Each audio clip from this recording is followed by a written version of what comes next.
Evangelho, sábado da segunda semana do tempo do Advento. O Senhor esteja convosco, Ele está no meio de nós. Proclamação do Evangelho de Jesus Cristo segundo São Mateus. Glória a vós, Senhor. Ao descerem do monte, os discípulos perguntaram a Jesus: por que os mestres da lei dizem que Elias deve vir primeiro? Jesus respondeu: Elias vem e colocará tudo em ordem. Ora, eu vos digo, Elias já veio, mas eles não o reconheceram. Ao contrário, fizeram com ele tudo o que quiseram. Assim também o Filho do Homem será maltratado por eles. Então os discípulos compreenderam que Jesus lhes falava de João Batista. Palavra da salvação. Glória a vós, Senhor. Sábado da segunda semana do tempo do Advento, em nome do Pai, do Filho e do Espírito Santo. Amém. Queridos irmãos e irmãs, a Santa Liturgia nos leva para o 17º capítulo do Evangelho de São Mateus. Nós estamos exatamente na descida do monte, onde houve a transfiguração de nosso Senhor Jesus Cristo. Então, os discípulos tinham apenas subido o Monte Tabor com o Senhor e viram o Senhor transfigurado no alto do monte, ao lado de Moisés e Elias. Em uma palavra, eles testemunharam a manifestação da glória do Messias, como o próprio Senhor disse. E o Senhor pede que eles mantenham tudo isso guardado no coração. Então, na descida do Monte Tabor, os discípulos apresentam uma pergunta para Jesus, e não seria sem razão essa pergunta, porque o profeta Malaquias falava a respeito da vinda de Elias para preparar a vinda do Messias. Porém, eles acabaram de ver a manifestação da glória do Messias. Então a pergunta que ficava era, por que Elias não cumpriu a missão dele? O que não está enquadrando? Porque o profeta tinha dito que ele deveria vir para preparar a vinda do Messias. E o Messias já manifestou diante da gente a sua glória. Quando eles apresentam a pergunta para nosso Senhor, a resposta de Jesus é bem clara. Tanto que Mateus vai escrever no último versículo, no 13º versículo, os discípulos entenderam que ele se referia a João Batista. Então, os discípulos perguntam no 10º versículo: por que razão os escribas dizem que é preciso que Elias venha primeiro? E Jesus respondeu: certamente Elias terá de vir para restaurar tudo.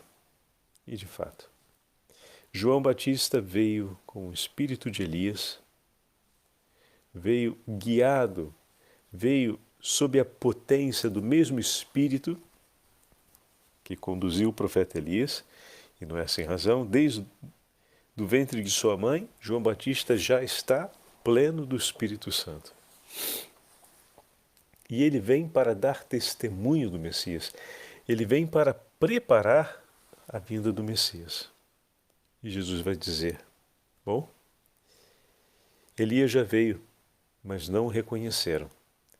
Mais uma vez, a incompreensão que ontem falávamos, a incompreensão a respeito de Deus, mas uma incompreensão não por ignorância, mas por resistência. Porque as palavras de João Batista convertia os corações. A palavra de João Batista penetrava fundo na alma dos homens e mulheres que, arrependidos dos próprios pecados, ou seja, movidos por uma autêntica contrição, se emendavam e buscavam mudar de vida, abraçando o ensinamento dos profetas, o ensinamento da lei, para orientar o coração e a vida na direção do Deus Altíssimo, que vinha ao encontro do seu povo. Então as palavras de João Batista realizaram prodígios nos corações dos homens. Eis aqui que grande milagre, a palavra cheia do Espírito Santo, que é capaz de transformar a vida daqueles que a escutam, daqueles a quem ela se destina. João cumpriu a sua missão, como falávamos outro dia, não realizou prodígios tais quais realizou Elias, a ressurreição, a multiplicação e tantos outros milagres, né? A descida do fogo do céu diante do desafio dos profetas de Baal. Não, João Batista vivia uma vida marcadamente penitente, mas o espírito de Elias estava sobre ele. Pronto. Eis aqui, assim como não foi reconhecido por muitos que fizeram dele o que quiseram, né? Ou seja, não o acolheram, também o Filho do Homem passará pela mesma sorte. Também o Filho do Homem irá sofrer da parte deles. Sofrerá porque não será acolhido, porque seus atos, seu testemunho, não será recebido por muitos corações. Assim como as palavras de João foram desprezadas por muitos, o anúncio do Evangelho pregado por Cristo e a realização de todos os milagres e sinais messiânicos também será ignorada por muitos. Naquele momento, os discípulos compreendem que Jesus está falando de João Batista e, desse modo, acolhem o testemunho que o Senhor dá a respeito de João. Queridos irmãos e irmãs, hoje nós temos a chance de receber tudo, tudo. Em nosso favor, ao nosso conhecimento, estão entregues os mistérios da nossa fé. A paixão, morte e ressurreição do Senhor, os sinais da glória na vida dos santos, no ensinamento da Igreja, nada nos foi deixado de ser entregue. Tudo nos foi entregue para que nós possamos ouvir, amar e seguir. O que dirão as gerações que nos precederam, que receberam bem menos do que nós e ouviram, que viram bem menos do que nós e amaram, que tiveram talvez menos ocasiões do que nós, mas seguiram. Seguiram. Se a gente pensa que o tempo médio de vida tem aumentado, ou seja, as pessoas vivem mais do que no século passado, significativamente mais do que no século passado, uma pergunta que poderemos dizer, bom, se o Senhor me permite uma vida maior, me concede também a graça de ouvir e de ver mais coisas, mais sinais do seu amor. Ter uma vida mais longa significa ter a chance de crescer nesse amor.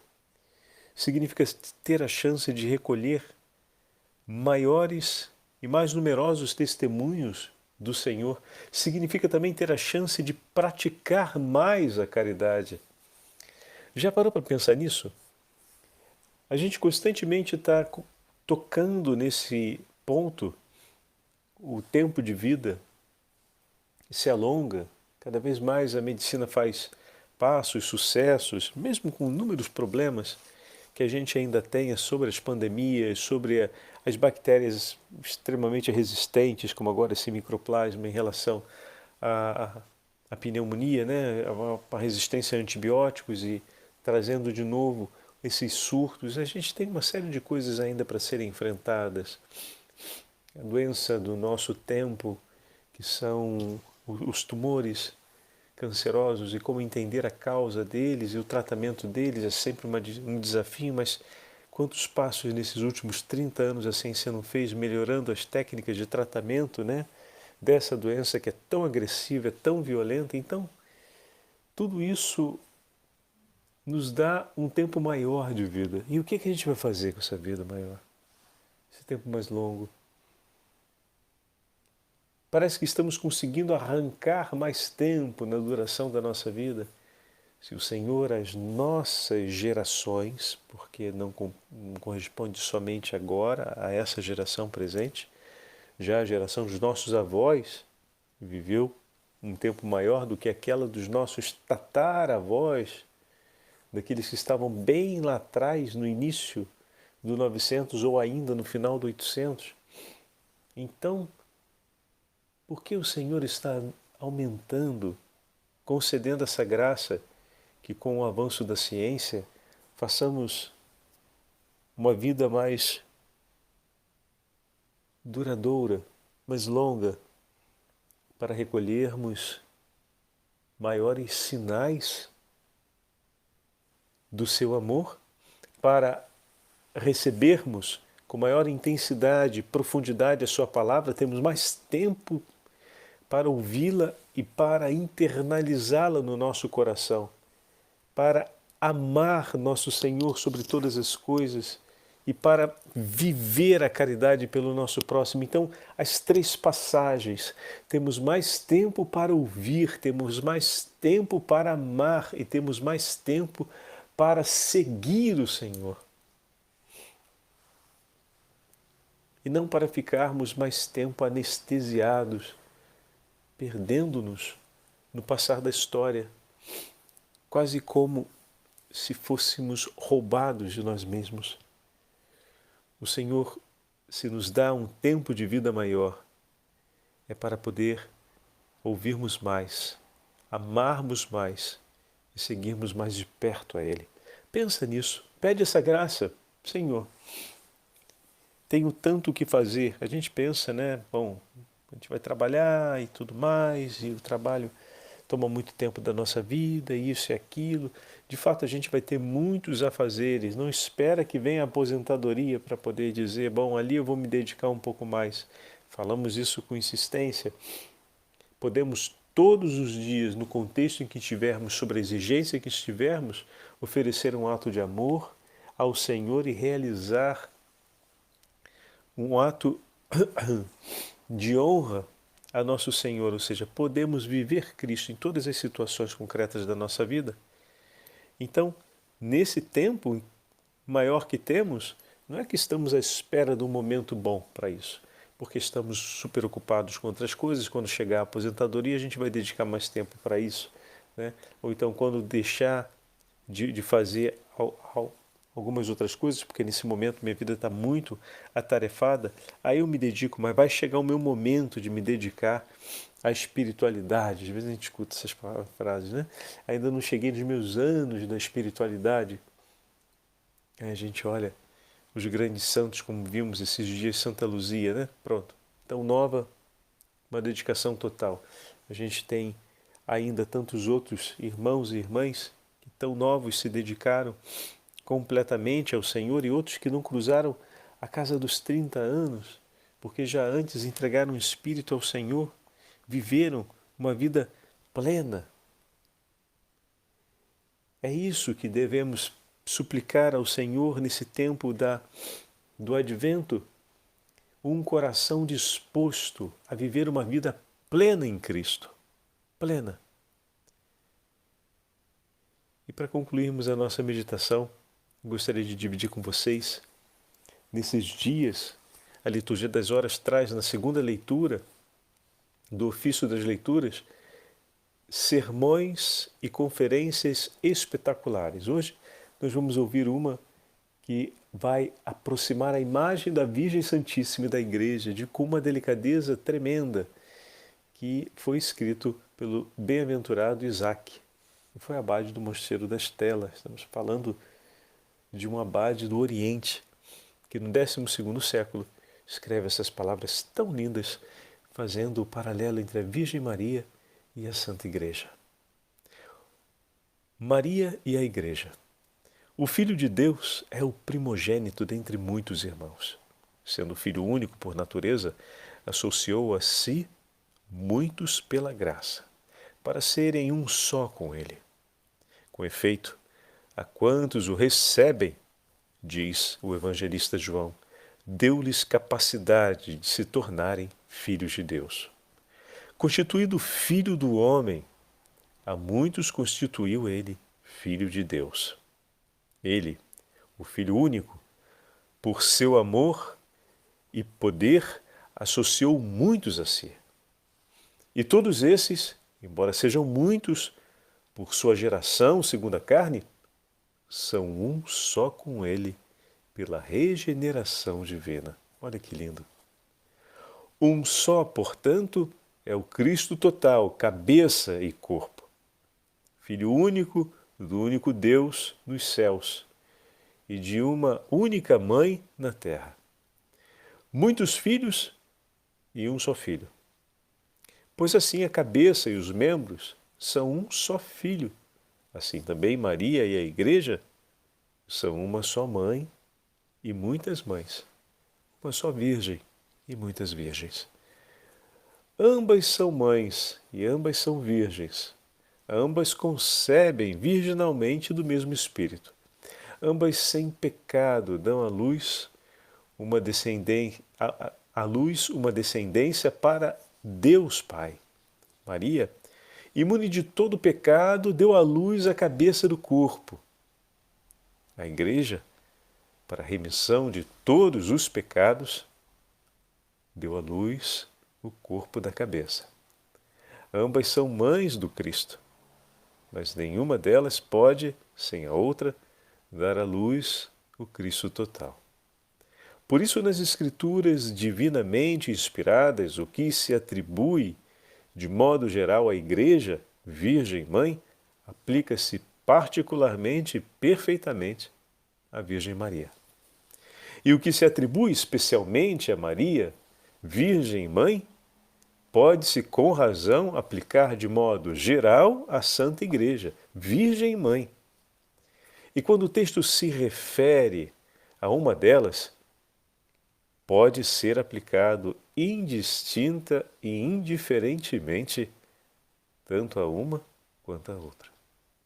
Além disso, cada alma fiel é igualmente, a seu modo, esposa do Verbo de Deus, mãe de Cristo, filha e irmã, como ele mesmo disse, virgem, mãe e fecunda. É a própria sabedoria de Deus, o Verbo do Pai, que designa ao mesmo tempo a Igreja em sentido universal, Maria num sentido especial e a cada alma fiel em particular. Eis o que diz a Escritura: e habitarei na herança do Senhor. A herança do Senhor é, na sua totalidade, a Igreja. Muito especialmente, a herança do Senhor é Maria. E de modo particular, a herança do Senhor é a alma de cada fiel. No tabernáculo do seio de Maria, o Cristo habitou durante 9 meses. No tabernáculo da fé da Igreja, habitará até o fim do mundo. E no amor da alma fiel, ele habitará pelos séculos dos séculos. Oh, meu irmão e minha irmã, lindíssimo, não é mesmo? Vale a pena ouvir de novo, vale a pena tomar nas mãos o texto e ler e meditá-lo mais uma vez e outra vez para compreendermos a beleza dessas 3 realidades que o beato Isaac nos apresenta. Maria Santíssima, a Igreja, e no finalzinho ele traz a alma fiel, cada um de nós. E eu retomo essa última parte de uma beleza singular. No tabernáculo do seio de Maria, o Cristo habitou durante 9 meses. no tabernáculo da fé da Igreja, habitará até o fim do mundo. E olha que lindo! E no amor da alma fiel, Ele habitará pelos séculos dos séculos. Que assim seja, Senhor. Prepara-nos pela potência do Espírito Santo, prepara-nos através das mãos imaculadas de Maria Santíssima, para que a nossa alma seja a habitação perpétua e eterna, a fim de que o Senhor encontre nela repouso e permaneça pelos séculos dos séculos. O Senhor esteja convosco, Ele está no meio de nós. Pela intercessão da Beatíssima Virgem Maria e de todos os santos e anjos de Deus, abençoe-vos o Deus Todo-Poderoso, Pai, Filho e Espírito Santo. Amém.